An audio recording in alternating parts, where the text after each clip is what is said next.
intro music playing.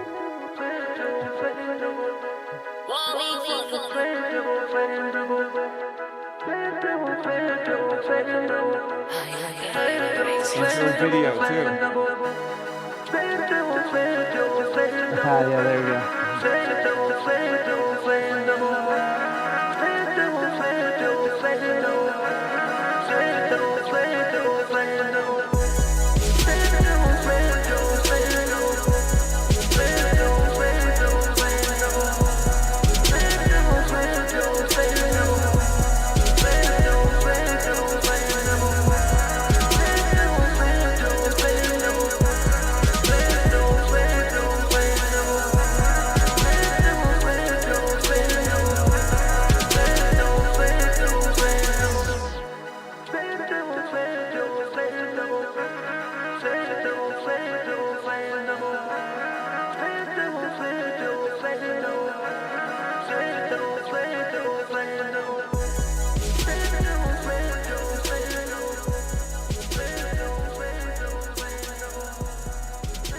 Oh yeah.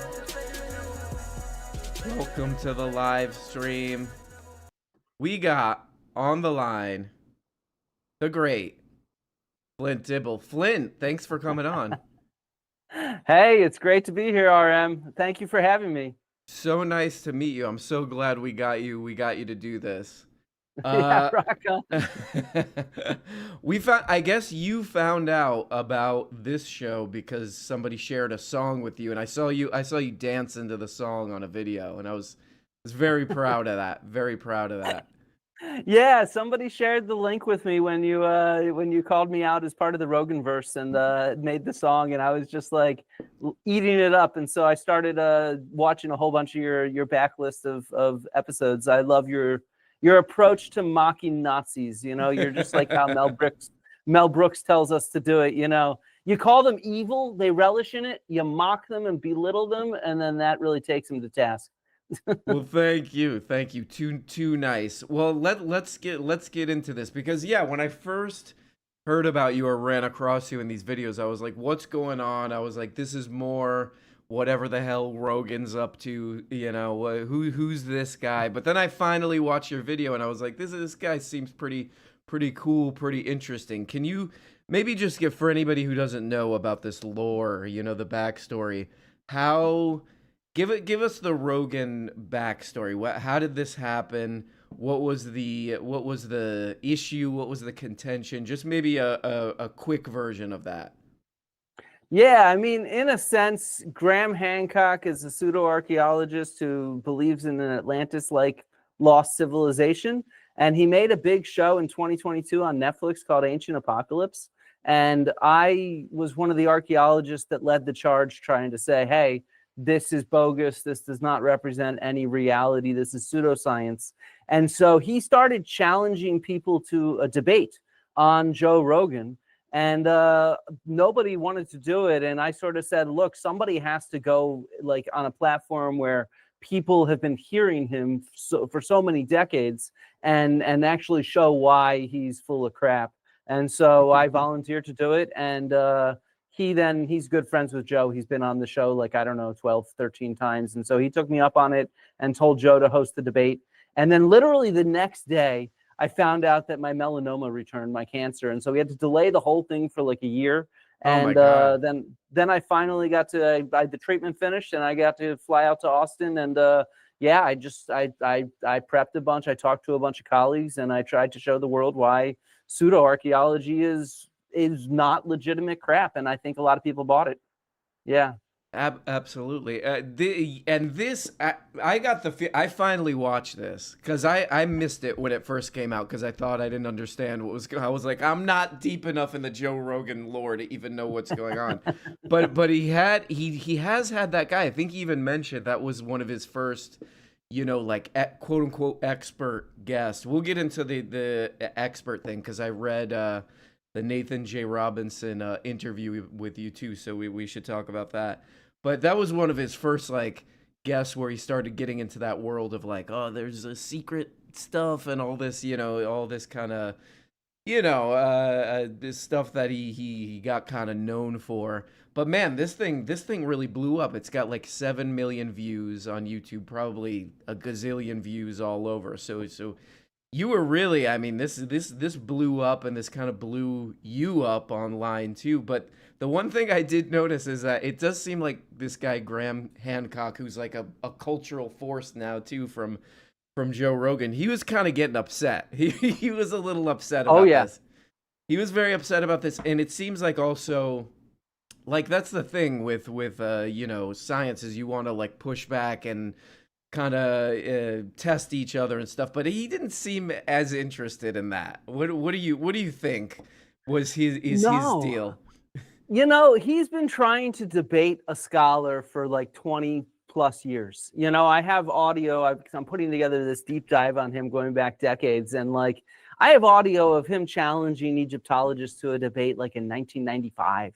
And he actually got Zahi Hawass in a room back about 10 years ago. And he insulted him so badly before the debate started that Hawass stormed out and refused to do it. And so like this guy's been like trying to like challenge for a debate, and he comes off as like a posh British dude, like a very soft spoken, almost as if he went to Oxford or Cambridge, almost as if he's like a professor. That's like the demeanor he tries to have, but he's really spiteful towards scholars. And so I was shocked afterwards, because it was like I did all this prep, and like I was learned what he talks about so that I could just debunk it and show why real archaeology is so much better. And he decided, instead of actually coming to me and talking about archaeology his first time with a debate with an archaeologist, instead he just decided to make the argument that we're mean, and like therefore we're mean to him, and that's why we should believe him. And he didn't want to talk any archaeology. Even Joe tried to like get him to sit and talk about Gunung Padang, the site in Indonesia, during one of his little presentations. And Graham is like, no, my point here is not about this site. It's about how Flint controls the media. And okay, like, so you don't want to talk archaeology? Well then, all right, I will show your audience why real archaeology is really cool. And so yeah, that's sort of how it went down. That was one of the issues. That's one of the issues, and I did want to confront you about this. You archaeologists, what, you got some of your controlling, you're not letting this guy say his views. What's going on? What's going on with that? I mean, we have so effectively shut him down that Amazon.com lists him as a bestseller in the field of archaeology. Netflix lists it as a documentary. So we've really effectively shut him down. We've canceled this guy. One thing that I kind of find a little like charming about the Joe Rogan show is he gets like obsessed with things. You know what I mean? I do that. I get upset. I go down a rabbit hole every once in a while, But one of the things that I hear him say over and over is this thing what is it? Göbekli Tepe? What is that? Göbekli Tepe. Yeah. Göbekli Tepe. What is that? That's a site in southeastern Turkey. And it was discovered in the 60s originally, but nobody really knew what it was. It was just discovered as a site because there were some stones and some artifacts on the surface. And then in the 90s, a German archaeological team uncovered it. And what it is it's this really, really phenomenal megalithic site. It's like these series of stone circles, so you could sort of think Stonehenge, because it's monumental stones standing up with T-pillars. And so they're stacked as if they're like a T, and then they're carved with beautiful art. But it's also several thousand years older than Stonehenge, and it's such a monumental and impressive site. And people like Graham Hancock, they claim that this somehow proves him correct, that there's this lost civilization out there. And it's like, no, these were hunter-gatherers that built this phenomenal monumental architecture. We know that because we have the bones and the seeds of what they were eating. They were very clearly hunting and gathering wild animals and plants. And but it's an obsessive site for the pseudo-archaeology community, because they claim it like overturns all of our history. But to be honest, just down the road in In modern Israel, there's the site of Jericho, which housed a tower that was excavated by Kathleen Kenyon back in the 1960s. And so we've known that people were building monumental architecture that early, but these fake archaeologists, they've latched onto that site as kind of like a touchstone. And it's a real problem, by the way, RM. So there's this one guy who's like an acolyte of Graham Hancock. His name is Jimmy Corsetti, and he has a channel on YouTube with nearly 2 million subscribers. And he right now is producing all these videos claiming that archaeologists are mismanaging that site because it's like a lightning rod for these people. And like, it makes news. He goes on InfoWars and Joe Rogan and spouts these lies, and like they just love that site. It's actually kind of weird. I don't even understand why. And they claim that Graham Hancock what's made it popular, but like it's on the cover of like standard archaeology textbooks. It's in all sorts of real archaeology documentaries. It's a really cool site, but these pseudo archaeologists just obsess over it. Yeah. Well, yeah, this is partly like a little bit of a media story and the new like kind of like media kingmakers, you know, like because Joe Rogan's the big one, you know, and like he's been doing this for so long. He's got just like a massive audience, but he at the same time, it's like you can tell, and I think most people can tell watching this that he's kind of just bumping around trying to you know, piece stuff together from like half remembered dreams and stuff. So have you, this is one thing I wanted to ask you. Have you gotten a lot of like blowback from this? Are there a lot of Joe Rogan? Fuck yeah. I mean, not so much from the Rogan community. To be honest, actually, a lot of the Rogan community liked me. Like I'm like a hero on the Joe Rogan subreddit. Like there's a large group of people there that really liked what I did. It's mostly the Graham Hancock community where I got, oh my God, I've had people calling my employer to fire me. I've had, I don't know how, there's dozens and dozens of videos now on YouTube about how I lied through my teeth on the debate, even though I must have cited like 400 academic articles. There's like, it's a cottage industry of turning me into a villain. And you know, there's people out there that they mock my Jewish heritage. There's Nazis that troll me. There's, you know, anti-vaxxers that are like all over me. Like, yeah, it's like, and they're calling my university to fire me. It's like, it's nonstop. And then Joe Rogan, what he did is he had Graham Hancock back on a few months afterwards. And then he called me a liar. Joe Rogan did. And he's like, yeah, it turns out that Flint lied about everything. And oh like, God. I was going to ask you about that. I was gonna ask you about that. I saw that clip and he was like, "Man, this guy Flint Dibble, this guy's lying." I was like, "Whoa, what is this? What is this feud? What is he so mad at this guy about?" I mean, I live in Joe Rogan's head now. I've counted it up. He's mentioned me on 12 different episodes since that debate, and he's had 3 episodes devoted significantly to bashing me. And so it's like, I mean, the thing is him and Graham Hancock go back decades. You know, Graham Hancock he always calls Graham Hancock the first legitimate guest on the podcast, the first person that wasn't like a friend of his. And so he's been on there 13 times, I think Hancock has. And so the aftermath of like thousands of people saying, "Oh, wow, Graham Hancock is full of shit." Well, he's gone into damage control to try to protect his friend. And so, so he just bashes me nonstop. And I mean, I have some interesting thoughts on that because, like, one thing I can tell you is a lot of people get Joe wrong. You know, like he's not an idiot. He's actually like a smart dude and charismatic who can follow like a fairly complicated, nuanced conversation. And he does his reading too. I mean, he just reads stuff like Zecharia Sitchin and Graham Hancock when it comes to archaeology, which is a bunch of bunk. But like, it's really clear to me that he really liked me when I was there. And he was like picking up what I was putting down. He was really happy afterwards. And then, so this is very clearly an orchestrated, calculated smear campaign of my name in order to protect his friend. And like, it's like, yeah, so I'm working on trying to prove that that's what it is. I have a video that's hopefully in the next month that I can finish up that can really show how this is really intentional, if you see what I mean. It's not just, oh, he's just listens to the last person he talks to, if you see what I mean. Yeah. I get you can see where this kind of thing comes from. As a human myself, I get it. You know, say stuff and you get invested in a thing and then somebody challenges it, you're like, oh, you shut the hell up, you know, and then you want to defend this guy who you've been having on all the time, you know. And it's big money. Yes, yes. It's big money. He's a producer on the Ancient Apocalypse Netflix show. He has Graham on once, twice a year, and those episodes get big views. So, you know, that's big money that he needs to protect, you know? What are you, another thing they look, let's go on a little diversion here. Another thing Yeah. that they love talking about on that show, and you know, I'm vaguely interested in this is UFOs. Do you have any UFO feelings at all? What's your thought on UFOs and the possibility of aliens? I was on Piers Morgan last month, and he asked me the same question. Yes, I'm in great company. My man, my idol, Piers.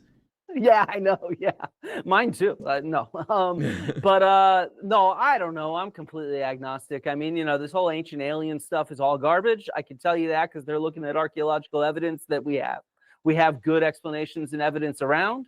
As for like today, I mean, you know, I'm completely agnostic. I don't really think there's any good evidence that aliens have been here. But if you show me good evidence, I'm willing to accept it. But it's not something I'm super invested in. Yeah, except for this ancient stuff.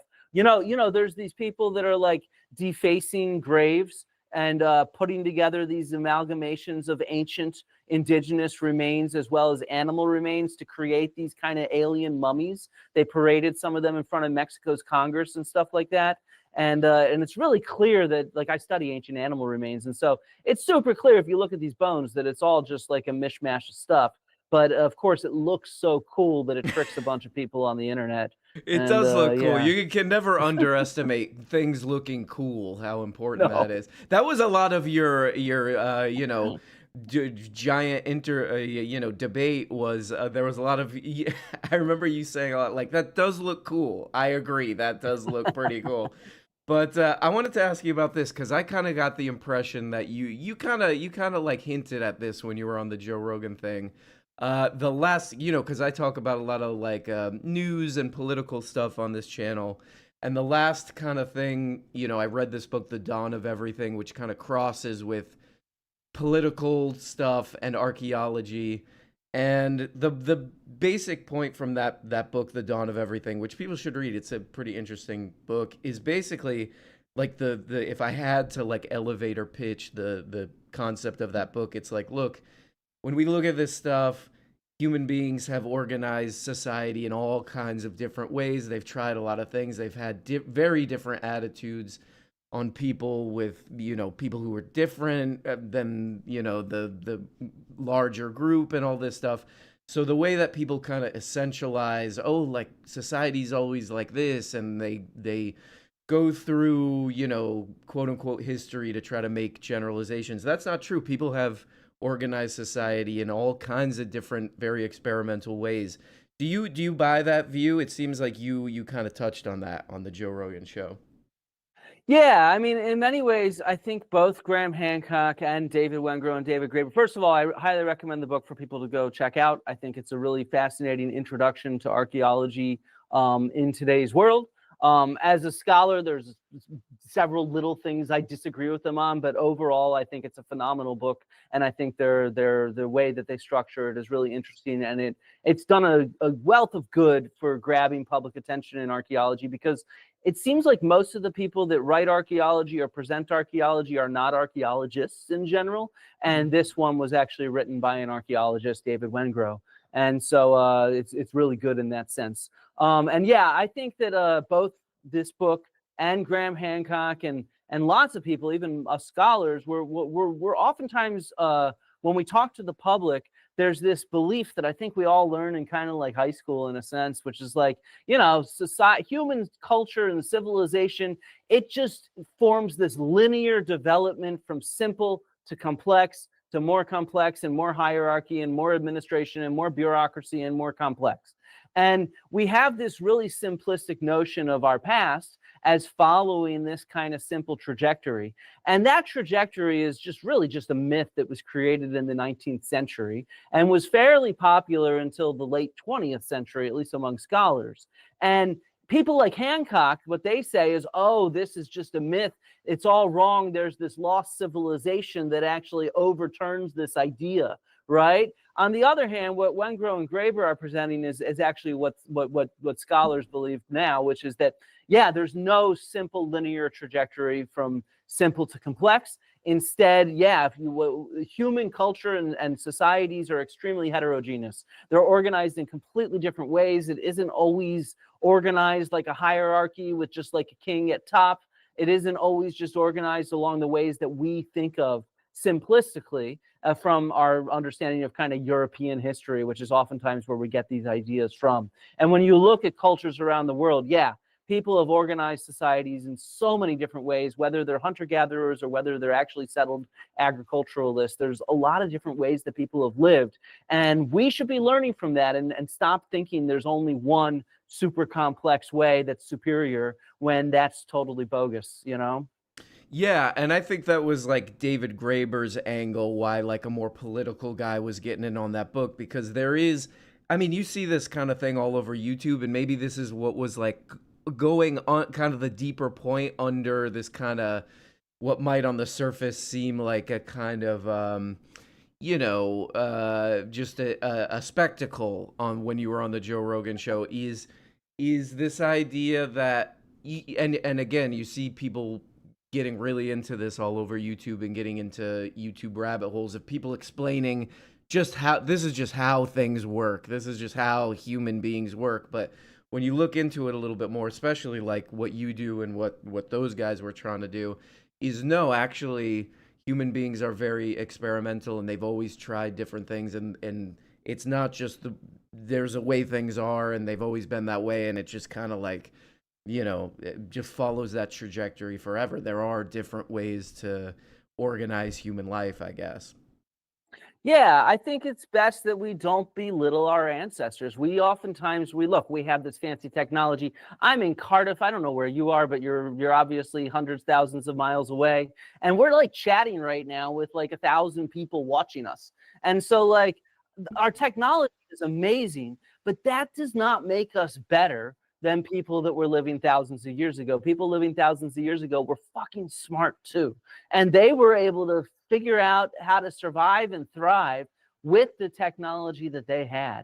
And so I think that it's really important to try to get that across. People they can't comprehend, how could you build the pyramids without our modern technology? And it's like, well, yeah, because they had a lot of people and they were really smart and they figured out how to do that with ramps and pulleys and a lot of muscle. And so, it's just like that we need to have a lot more appreciation for the diversity of our human past, just like we should be having a lot more appreciation for the diversity of our human present. We need to not shut down our eyes to how awesome we were several thousand years ago, even though we weren't living with all the advantages of technology that we have today. Yeah, totally. Okay, so the other thing I wanted to ask you is I read somebody, I think, sent me a link to this article, this interview you did with Nathan J. Robinson, who's a guy, he does a thing called Current Affairs.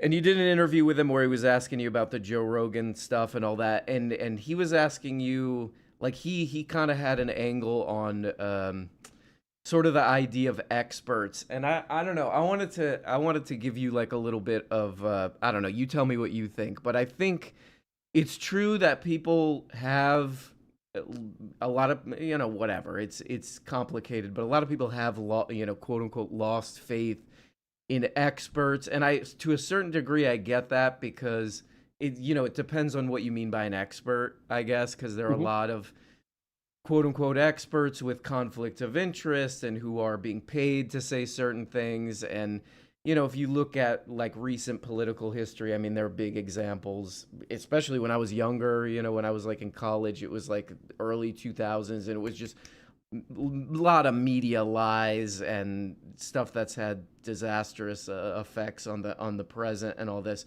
So a little bit, I get why people are like very wary about experts, but I guess it also depends on what you mean by an expert. Like an expert who's actually like legitimately obsessed with a topic and is like not in some kind of conflict of interest and is just pursuing their interest regardless of where it leads them, that's great. And a lot of us don't have the time to do that. I don't have the time to be an archaeologist. So what do you think about experts? And do you agree with that, that people should be, or at least it makes sense for people to be wary of experts, but that they're still necessary?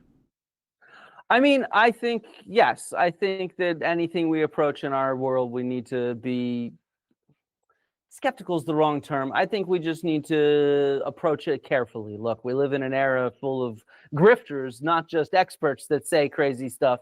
And I mean, I saw your video that you released today on billionaires, and you were joking around about that article that, like, you know, everyone interviewed had a connection to the Bill Gates Foundation. So that, yeah, there's a ton of conflicts of interest, and that's but they've always been there. This is just part of our world. Look, people have biases, and they have prejudices, and they get paid for things, and that is the world. That's always been the world. So we need to work to figure out how to sift things out, what we can trust and what we can't.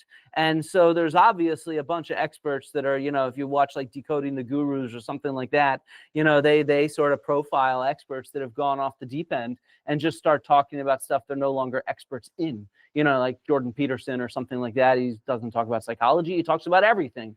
And so it's just like, you know, that I think is a key thing that raises a red flag. But at the same time, we've also gone way too far, to the point where, you know, people just don't trust any level of expertise. And it's like, I don't know about you, but like, I've been fighting cancer for several years, and my doctors are phenomenal.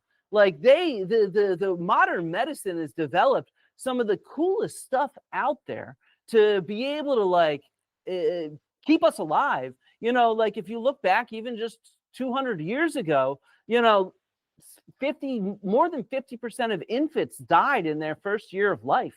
And now, like, the world we live in, like, it's built by expertise. It's built by scholars. It's built by people that have done the research and applied the research to make the world around us what it is. And so to sort of throw out all expertise, as some people want to do, is just, I mean, it's bad for our world, is how I see it. And you know, I see this with medical doctors. I see this with and like, okay, so let's take the example of the COVID pandemic. Like, we can all agree or disagree in hindsight on how it should have been handled. But one thing is really clear. We always ignore that the experts said, we don't know what we're dealing with because this is a new disease. So as we have to figure out how to treat it, we're guessing off of bad data because it's brand new. And instead, what we do is we clip out that part, and then we take the clip of, like, where they fucked up, where they said something that we now know is not true. And so, you know, that happens all the time in our sort of internet era, where, you know, these people that claim I lied on the Joe Rogan podcast, they take one clip and then they take it out of context, and then they show how I lied. And it's like, I didn't lie about shit. You're just clipping me out of context on this topic. And so, you know, I think expertise is important, but I agree with you. It's oftentimes really tough for people to know the difference between an expert and a non-expert. There's a lot of people, I've met a lot of people in person or over the internet, who literally think Graham Hancock is a professor, even though he's never done any professor type stuff. He's never done any actual research in the field, yet people think he's a professor because he has the demeanor of acting and sounding like a professor. And so that's an issue, because we don't know who experts are. You know, we're surrounded by these con artists that are really good at tricking people into thinking they're experts when they're not. Also, you know, like a lot of people that are on the Joe Rogan podcast qualify for that. Yeah. So okay, let's get back to this just for a second, because Sorry, yeah. you know, I you know, just yesterday listened to this you know, what was it, like a 8-hour debate, the giant Joe Rogan debate. How about just really quickly, what's the Atlantis thing? Why do people want to believe in it, this Atlantis thing, and why is this guy Graham Hancock so into it?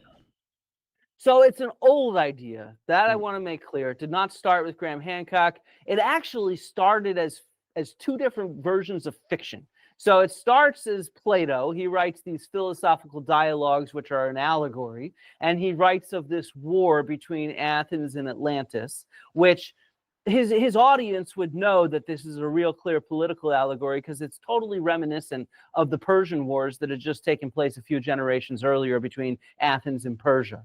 And so it's really super obviously an allegory to the ancient audience. But you fast forward about nearly 2,000 years, and you ever heard of the philosopher, early scientist Francis Bacon? Yes. So he wrote a fictional book called The New Atlantis, where he set Atlantis, the survivors of this Atlantis in the Pacific, some Pacific island that European explorers found, and he created this idea that they were teaching their technology to people around the world.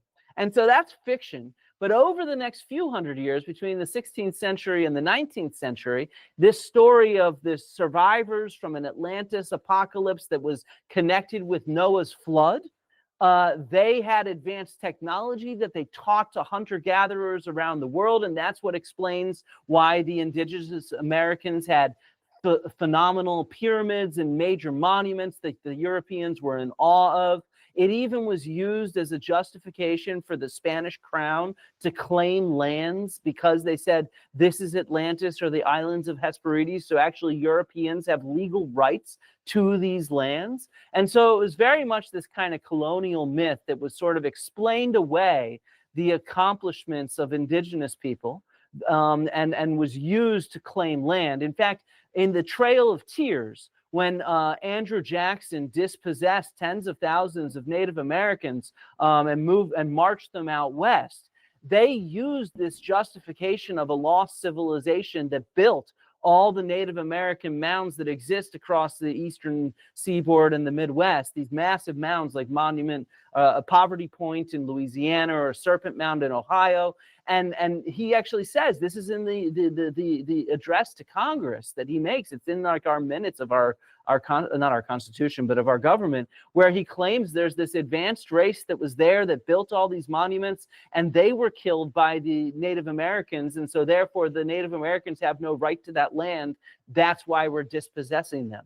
And so this idea really persisted and was really popular until archaeologists started disproving it in the late 19th, early 20th centuries, where we said, hey, we actually have enough evidence that shows that no, this was actually, the ancestors of the Maya people that built these massive pyramids. This was the Aztecs that Cortez came across. We now have firm dates from things like radiocarbon. We have firm, thousands of sites now. We can see the trajectory of sort of construction and stuff like that. And so we know it's not true, but that's kind of where it comes from. Why it's so popular now, you asked me like 4 different questions in a sense, or at least that's how I heard it. And why it's so popular now, I think one of the major reasons it's so popular right now is because of the large distrust in experts. And so this is one of those kind of vectors. You have people saying, I'm being canceled by these experts. Believe me, they're canceling me because I'm speaking the truth and they want to keep it hidden. But I also think it's this catastrophic story. It's like this giant flood, the world is ending, society collapses, and we live in a sort of scary period.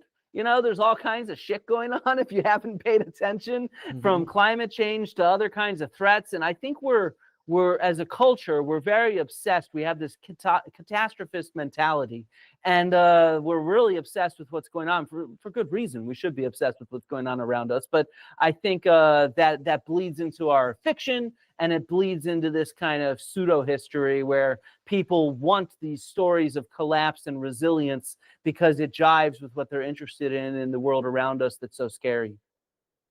Yeah, totally. And people do get upset. Well, it's also like maybe people need a story that makes sense to them, and it does seem like what you do, or what you tell me, it seems like you want to understand, what the real story of the past and all this stuff. Do you see it that way? Do you see it as like, look, I'm open-minded. I want to know what the real story is, and when when these people who kind of seem to get attached to these ideas, you know, whatever, from the media, from YouTube and all this stuff. I mean, is that the way you look at it, where it's just like, I want to know what the real story is. I want to know, however complex it is, I want to know the truth about this. Is that the way you look at it?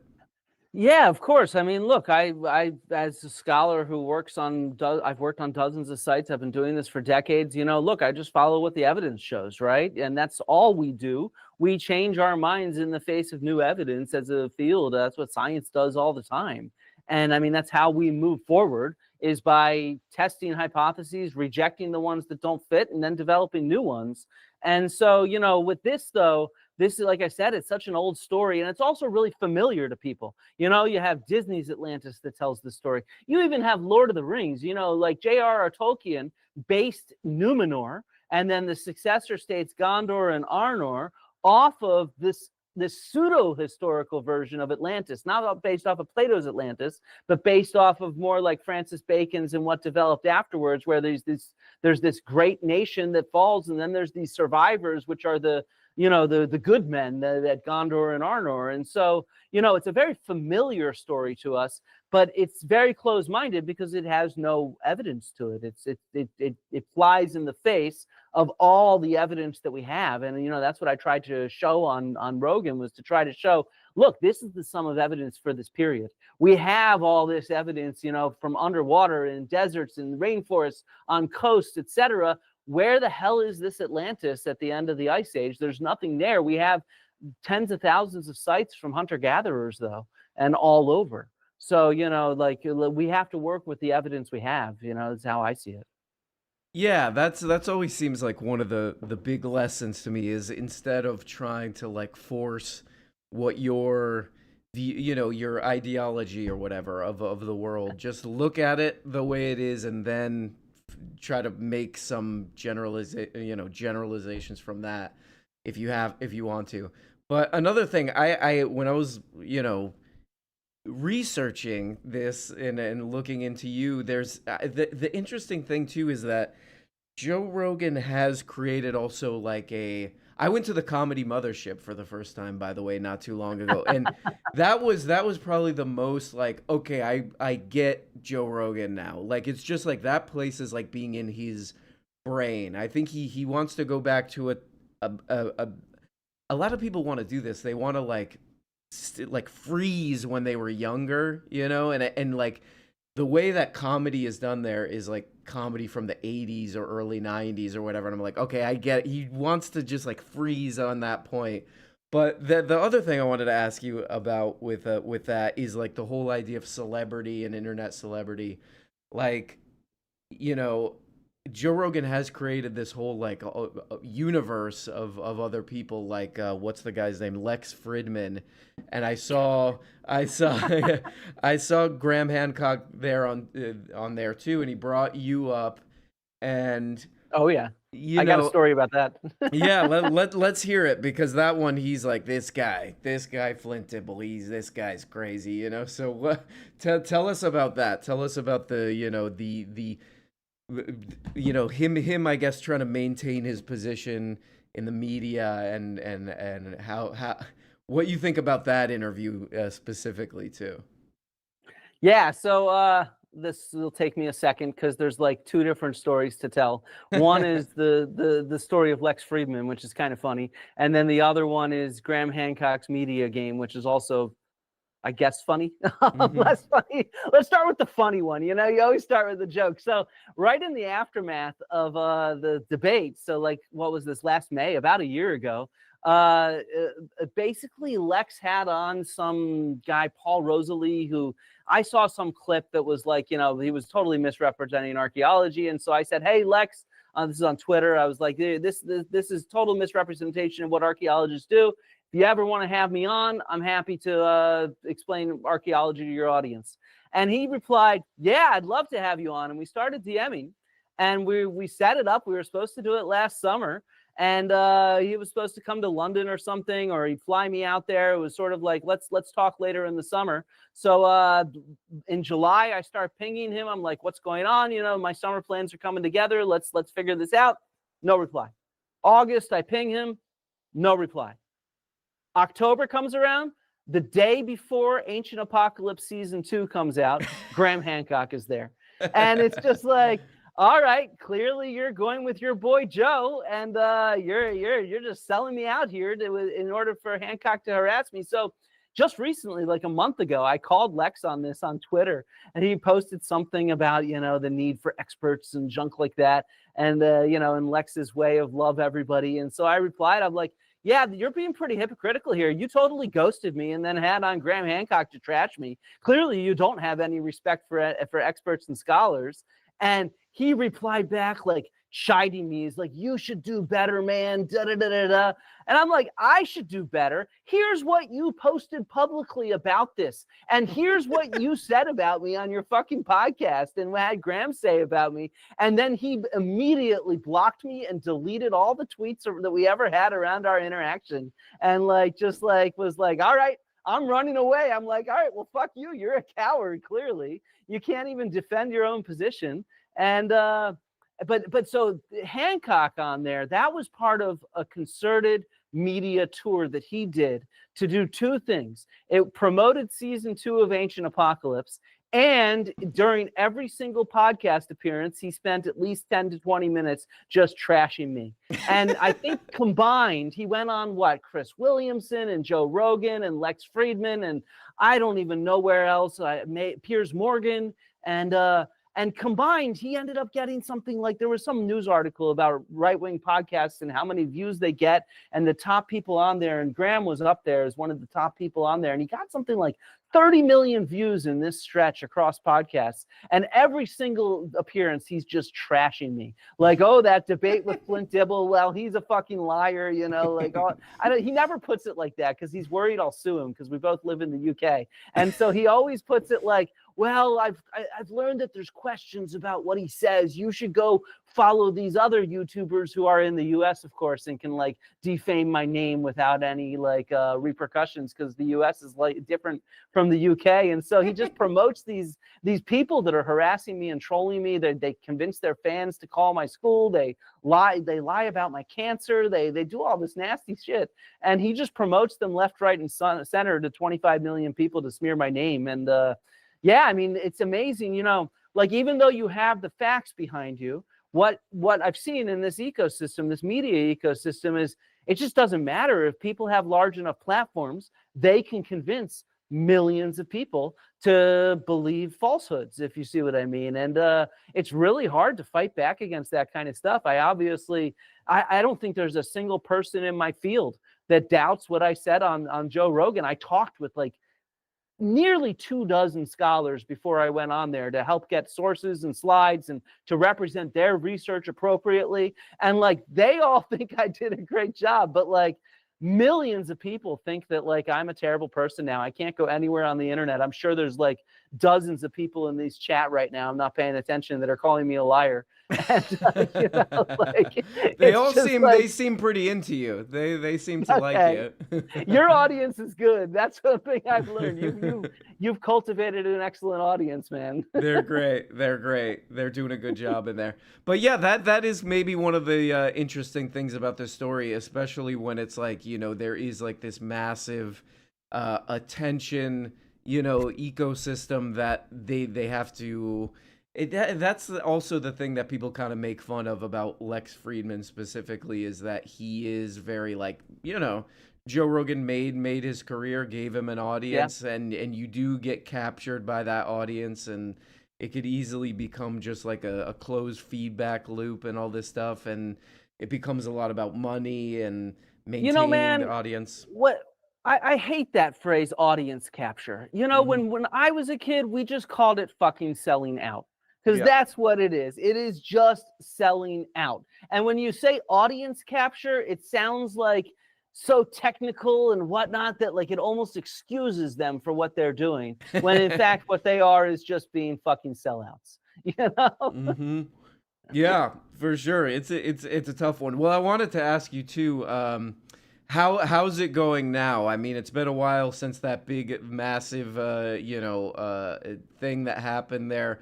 Are like, where are you at now? Are you when this guy is going out there and he's like, this guy's full of crap, Flint Dibble, you know, do you respond to it? Like, how's that working, and how's the people who are interested in you, how are they responding to this? Yeah, I mean, so it varies. I mean, because a lot of the people are my colleagues, so they all speak up in their own way. Mm-hmm. But yeah, I mean, I when I try to respond, I try to do it rarely, and I try to do something that's well researched and put together. Because I don't want to just get in this back and forth, because there's so many schmoes out there. There's like people with like tiny YouTube channels that are like cranking out videos about me. There's this one guy he just online stalks me, and he just cranks out live streams and videos. He's probably at like 30 videos right now about me. He's obsessed with me and hates me.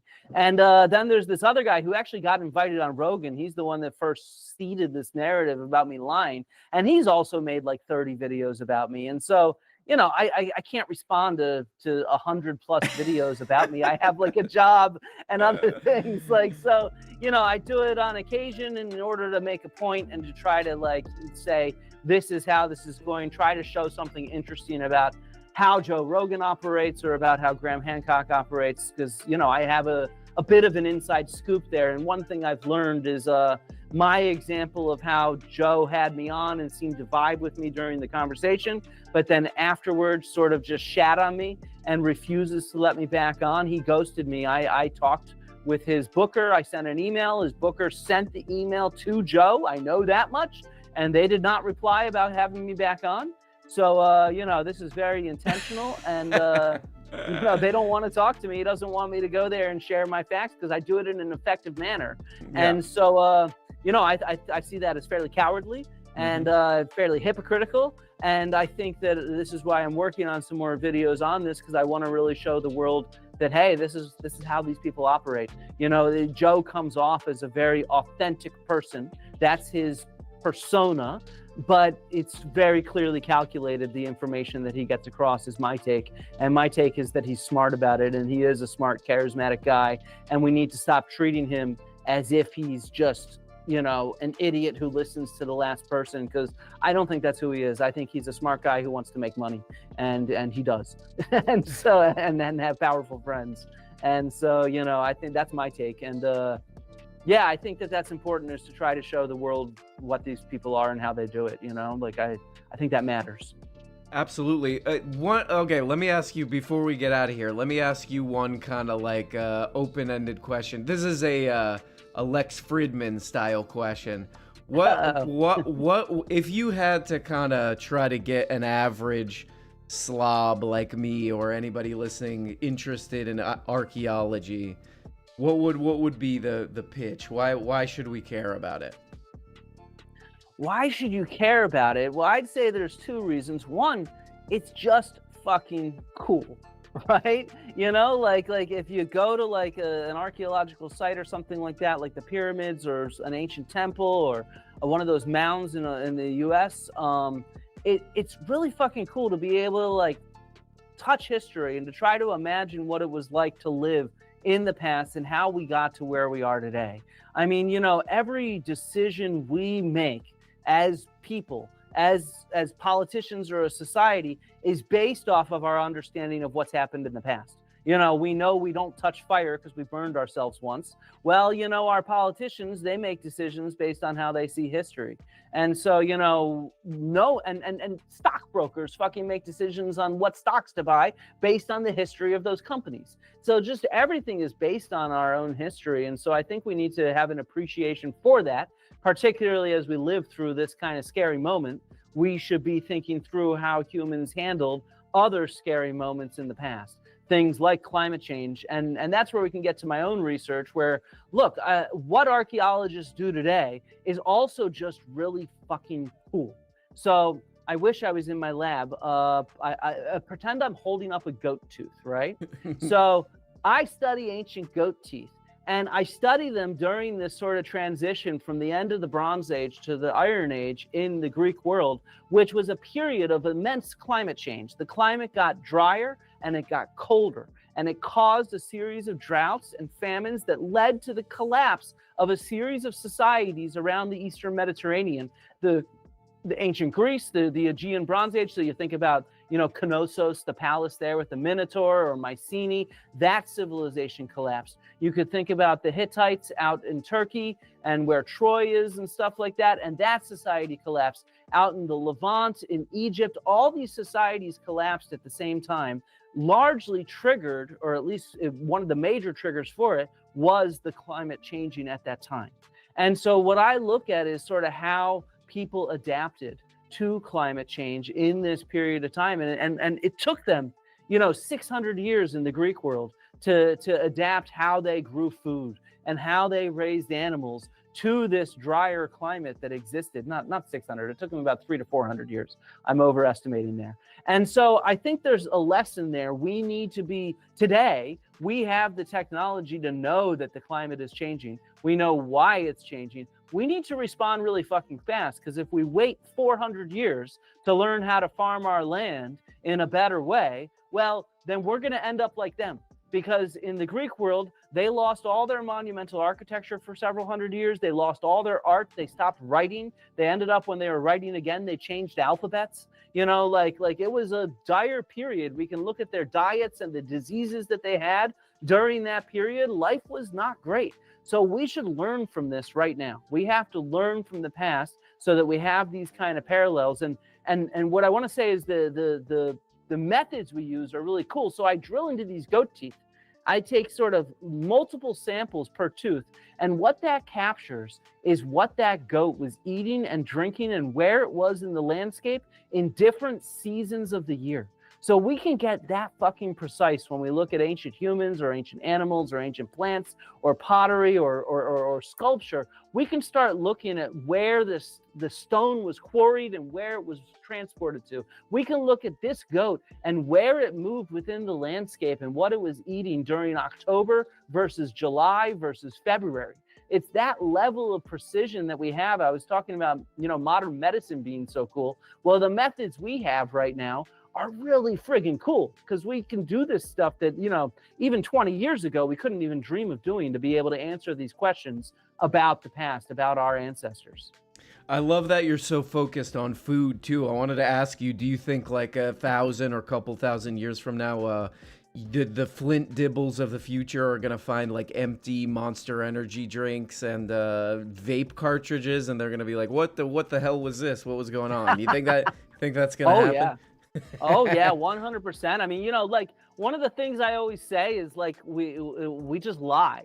We lie to ourselves. There was this the Tucson Garbage Project, it was called, and they went door to door in Tucson, Arizona, and they talked to people like you. They said, RM, man, do you want to take part in this? And you'd be like, yeah, dude, I'm on board. And so what you'd do is you'd fill out an anonymous survey about what you're eating, what you're drinking, what you're throwing out.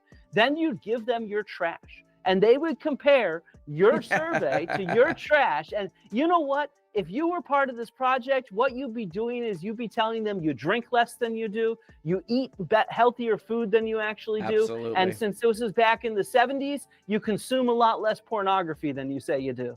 And so, and this is all anonymous, so there's no reason for these people to lie. And so I've been trying to track that, because ancient Greece is a period where people write down what they did. And I can see this too. You go read like the Iliad or the Odyssey or something like that, and you have this picture of what they're eating. They're barbecuing beef steaks all the time. And then you go look at the actual trash of what they were eating, and it's like, nope, they barely ever ate cow. It's mostly sheep and goat. And, they barely ate meat that often. And so, they lie to themselves. Those epic poems are basically food porn. It's like a bunch of people eating around and feasting on fucking cows all the time. And you can see that in modern fantasy books. It's all about the meal, like in Lord of the Rings or something like that. And so, we just lie all the time. So we have to have archaeology to go and test your bones, look at your trash, and see what you were actually doing, because the truth is in the trash rather than in what we say and what we do. Oh, what a good way to end. The truth is in the trash. That should be your tagline. The truth is in the trash. Oh, it's one of my slogans I use. Yeah. That's so good. Well, Flint Dibble, where can people find you if they want to?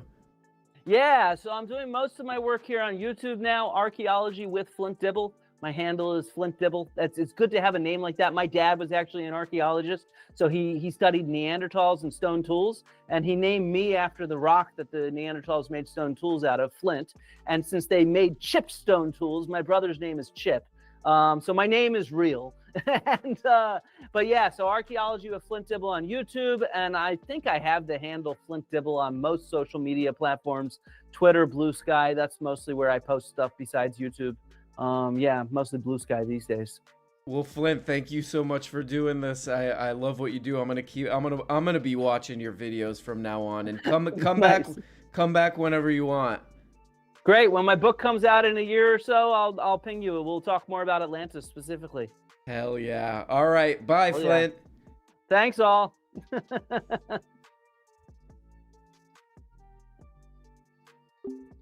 There he is. Should we watch the intro again? Oh, get in Discord. The Discord link is in the description. If you want to ask me any archaeology questions, I'll make up some lies about it. I like that. The truth is in the trash. The truth is in the trash.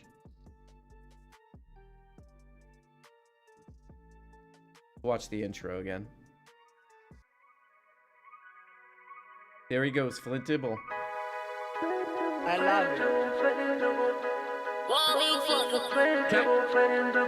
Dead.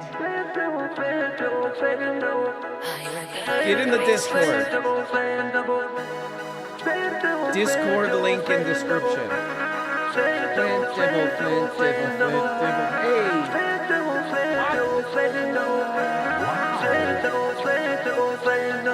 That's weird.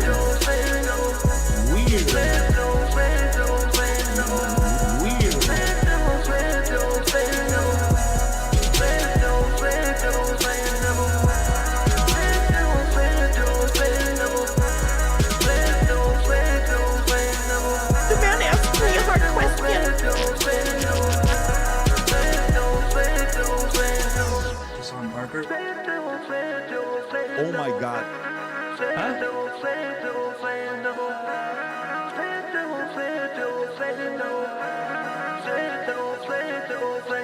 I'm gonna haunt you.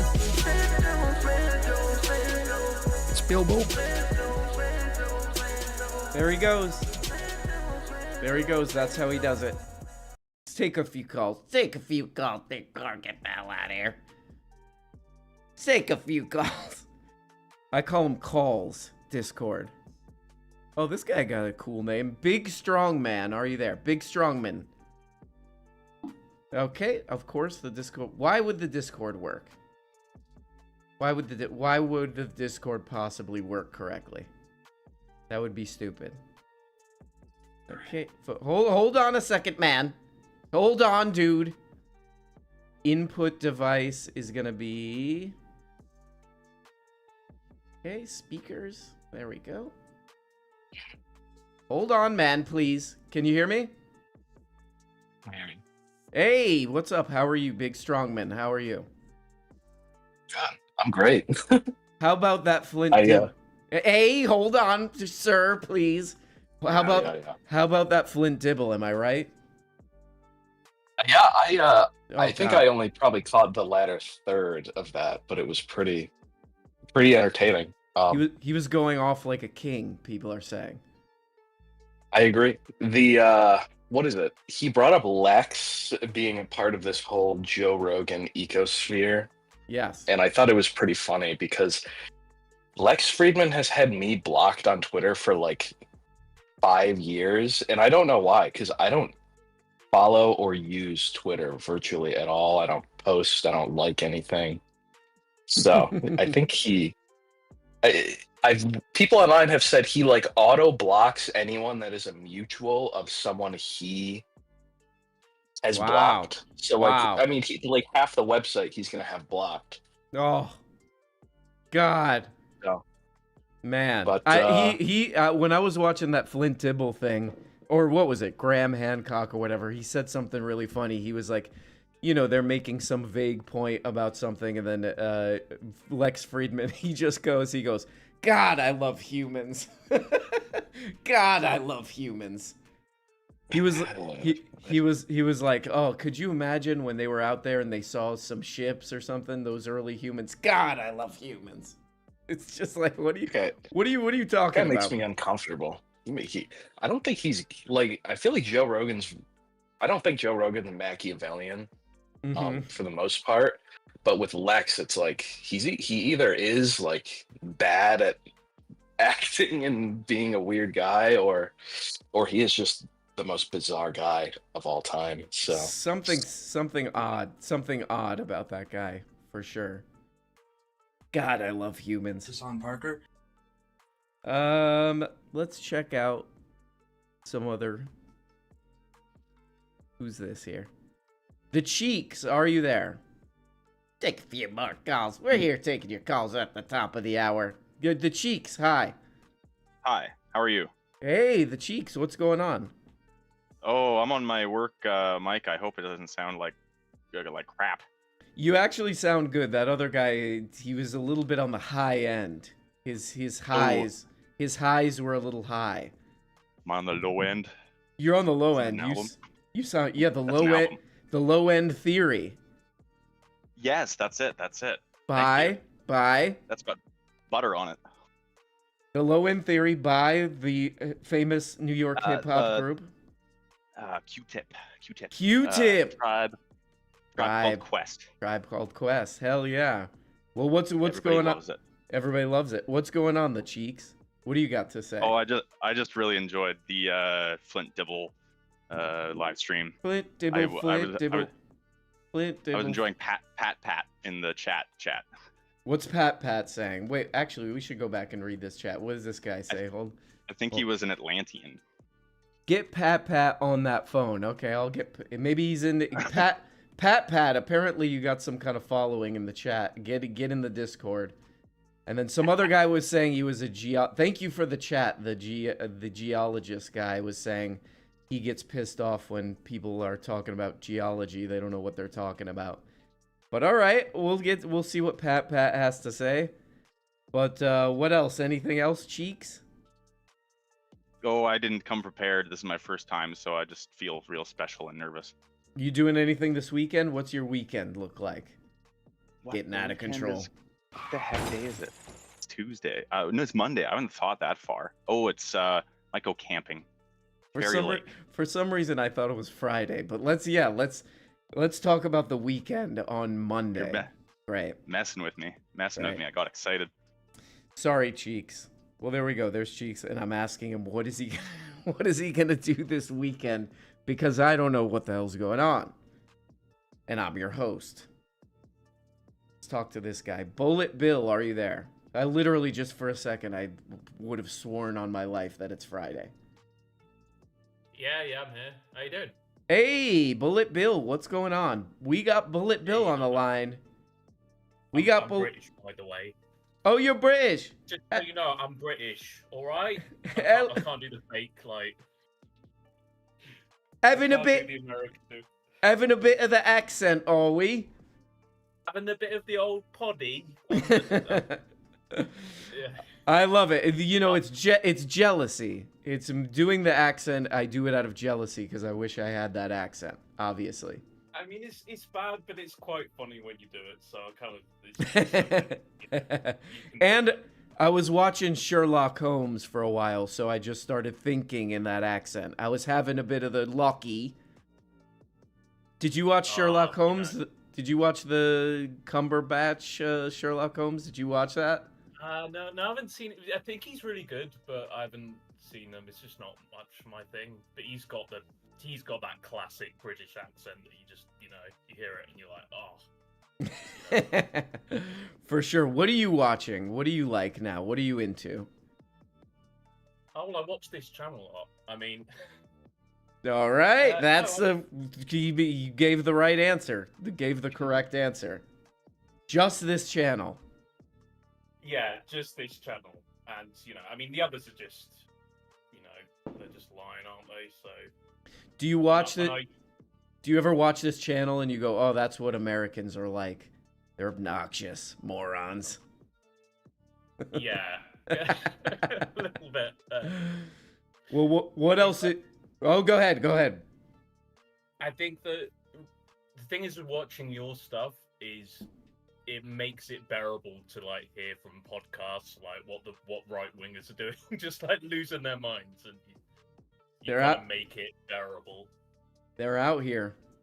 They're out here doing God knows what, but we are looking at it and seeing what the hell is up. Maybe take a few more calls. I want to do that Manect. Oh, by the way, I got other guests coming up. Daniel Bessner is gonna come on. I'm gonna ask him about Hollywood stuff. Okay, people are just talking about Pat in the chat. Pat in the chat. What's the deal with Pat? People are really going off. Pat's got a problem with me. He wants to confront me. Who else should we talk to here? Tuaz, are you there? Tua! Are you there? Can't do this anymore, man. And it makes me cry to even look at him. Makes me cry to even look at him. That's the funniest thing anybody said in like that broadcast voice. And it makes me cry to even look at him. That's the best. My favorite. Volcano update. Are you there? Do you have a... Oh, dip. Breaking news. We got an update on the volcano. Volcano update. Breaking news. We have some good news out from Mount Spur in Alaska. Oh my god, okay. We got our correspondent volcano update live in the top of the volcano. What can you tell us about this volcano in Alaska? I'm staring into the caldera right now, and it is not steamy anymore. We got our scientists telling us that there is now only a 50% chance of eruption in the next 2 years. Whoa! For one day. Whoa! Okay, so everything's looking good. Everything's looking much better. It's just a flip of the coin now, so no more scary things. We did have a couple of earthquakes that I thought, maybe that was a volcano going off, but we're all good up here. Okay, what I heard, and you can correct the record if I'm wrong on this, but you kind of wanted that thing to erupt because you wanted it to melt your enemies. I heard. Is that? Can you confirm this? I can confirm I did have a bone to pick with a few folks. Yep. But I guess we're just gonna have to wait for that erupt some other time. Okay. All right. Well, volcano update there. He's a little disappointed that the volcano will not be melting his various enemies. Sorry to hear that. Molly, are you there? I am here. Hello. Molly, one of the few female Discorders. The one. You're alone in this, so you got to deal with all these dudes in here. Can you give us an update on that? Well, I mean, yeah, I guess it's tough. I guess it's tough to be the only woman on this channel. But I wanted to say that I was really hoping that I could talk to Flint Dibble because I wanted to tell him that I loved his little Indiana Jones fit.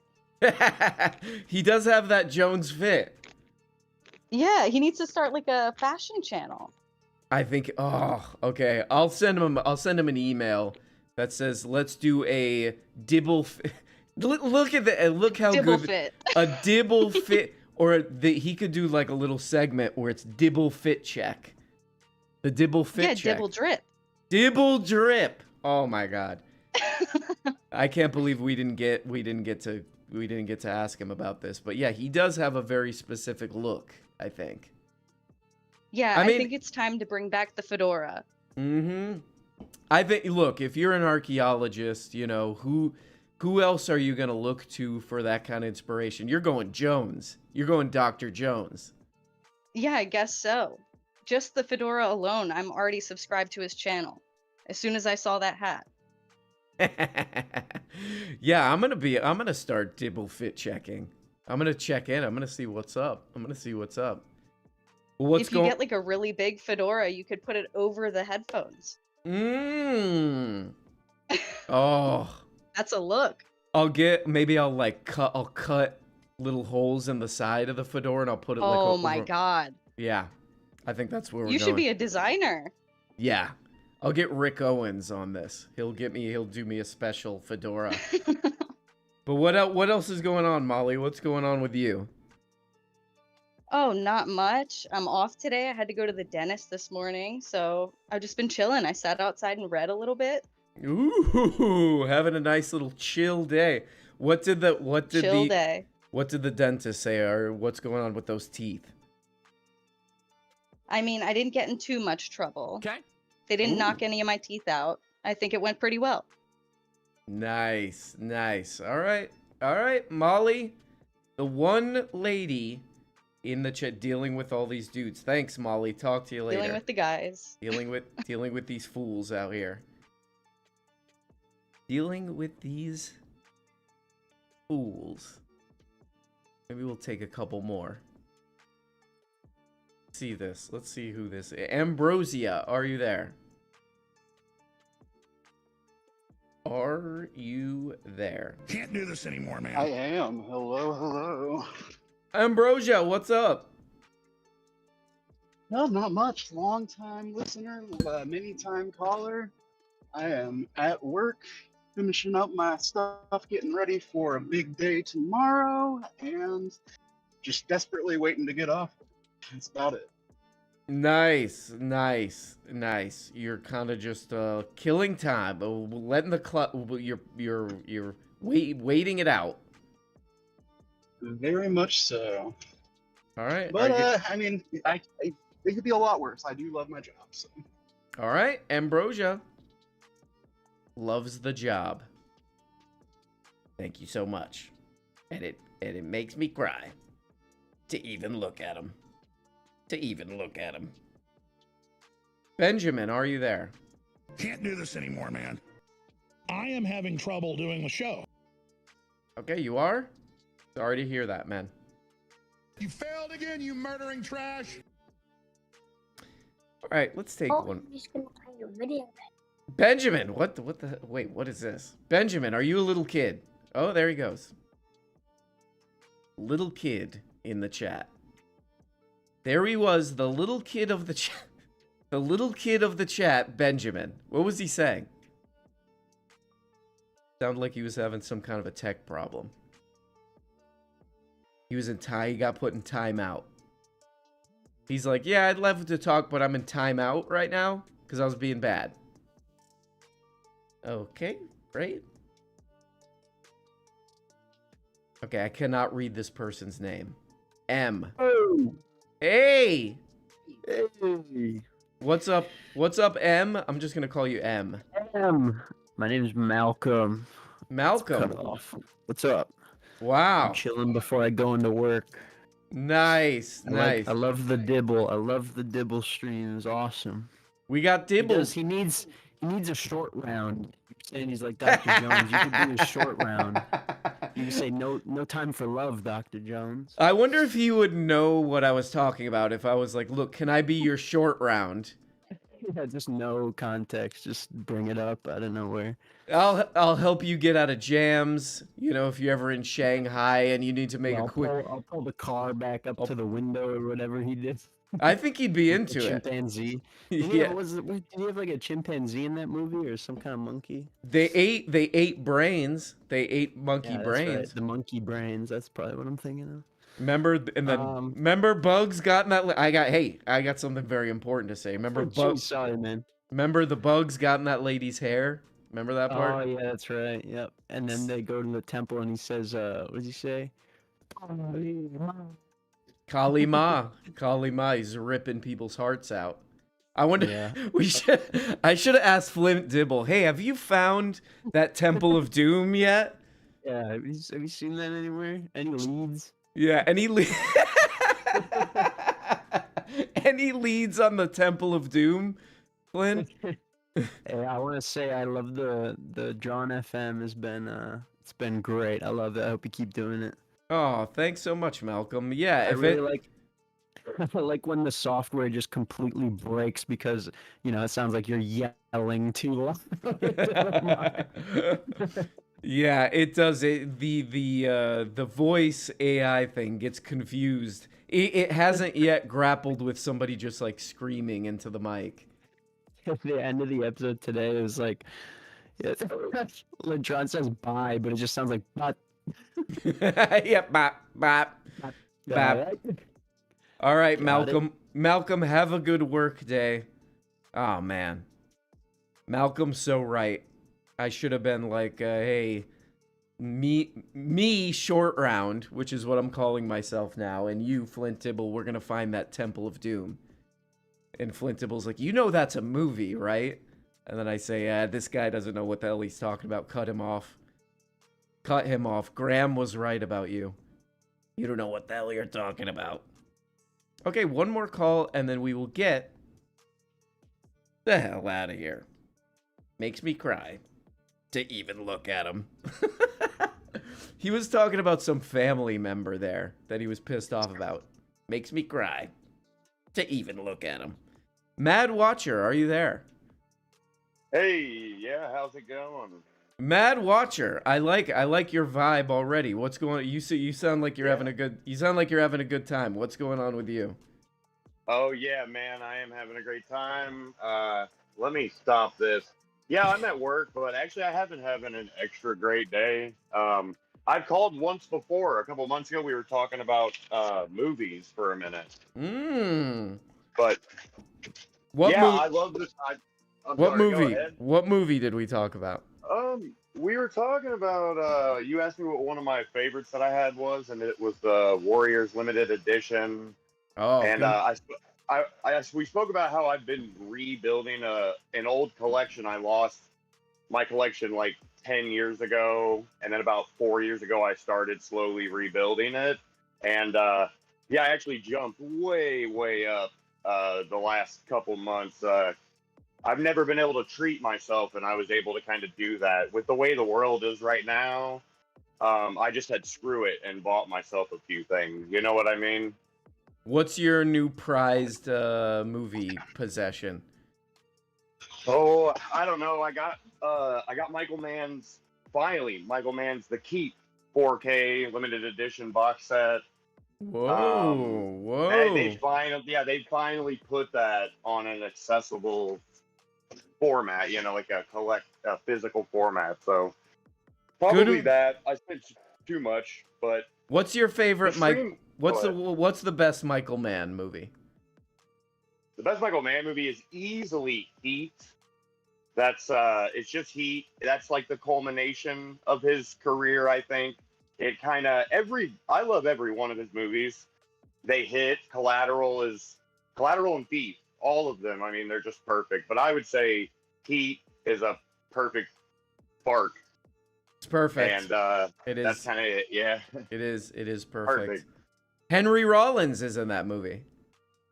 I know he's such a good little goon. Yeah, perfect. he is. Perfect. Everyone in it plays the best part. All right. There we go. Check out Michael Mann. Manhunter is good too. Manhunter's pretty good. He's right. Collateral is good too. Okay, so that concludes Michael Mann talk. Okay, Janos is asking to get in, and we never got Pat. People really want to hear from Pat. Hello. Hey, Janos, so what's going on? Janos. What's up, brother? Hey. Oh, well. If it isn't Short Round Brown.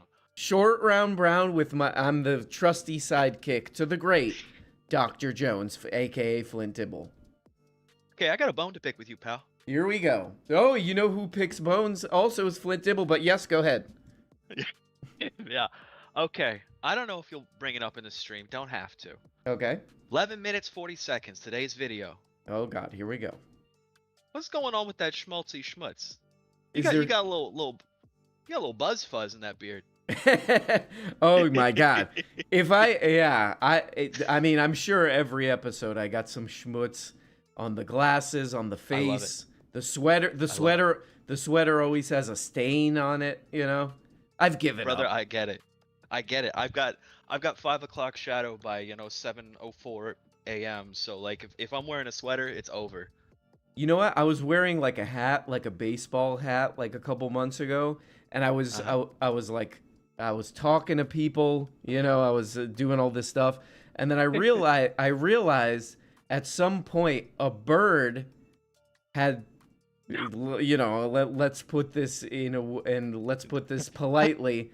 A bird had made a situation on very prominently on the like brim of that hat, where any one of these people that I interacted with could have told me, "Hey, you have bird doo-doo on your hat brim," but nobody said anything. It's either the best of friends or the worst of friends. That's right. That's right. Okay. Can I ask for some advice? I know you're trying to get out of here. Can I ask some advice? Yeah, of course. Go ahead. Okay. So like I got laid off due to the trunk tariffs in like at the end of February. Whoa. And I'm okay. You know, everything's all right. So I've been interviewing, right? And I've got like 2 jobs that I'm getting offers for, I think like today or sometime this week. Yada yada yada yada. I'm also getting married at the end of June. Oh my god. And I've got a honeymoon in like the beginning of September. Oh god. Yeah. Whoa, Yeah, jeez. it's a piling up. It's piling up. It's a nightmare. It's an absolute nightmare. Now Total everything's planned. Everything's good. Okay. What are the odds of some job like bringing me on if I need like 3 weeks off? Oh. Well, Right? I'm sure if you say, okay, here's what you do. You bring in your, is this your wife or your fiance? My fiance, my future husband. Okay, your future husband. Okay. Bring to this new job, you bring in your husband with you and you say, look, this is proof. He's my proof.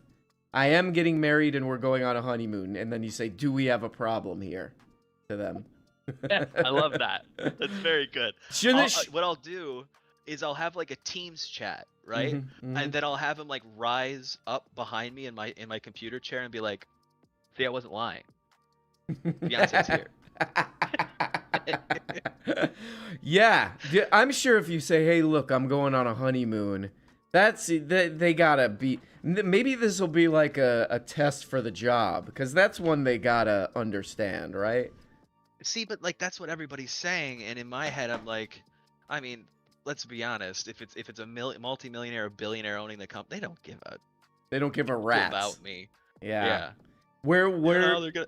Can you tell us what? Maybe you don't have to be too specific, but what? Yeah, go on. What kind of a honeymoon? Like, what's the genre of place you're going? Okay, all right. Now I get to brag a little bit. So my fiance is originally from Canada, from Toronto. Ooh. And yeah, so like 2 weeks ago we were in Toronto, like finishing everything up, and we're gonna get married there because we don't want an American wedding license. We want a Canadian one. And the honeymoon, ooh, you're gonna like this. It's Italy. Oh! I'll tell you what we're gonna go see. We're gonna go see castle. Wait, who are you gonna see? I'm gonna go see some castle. I'm gonna get in that castle. You're gonna see some castles. Oh, maybe you could get you could get Janine Pirro to guide you guys. I'm hoping Judge Janine is there so that she could knock over a vase in that castle. We got a beautiful couple here. We're gonna look at castles. And then she walks in with you guys. She's like, "Where's the bathroom? Where's the bathroom of these castles?" All right. Well, congratulations. Is it Janos? Am I saying it? Is it? Yeah.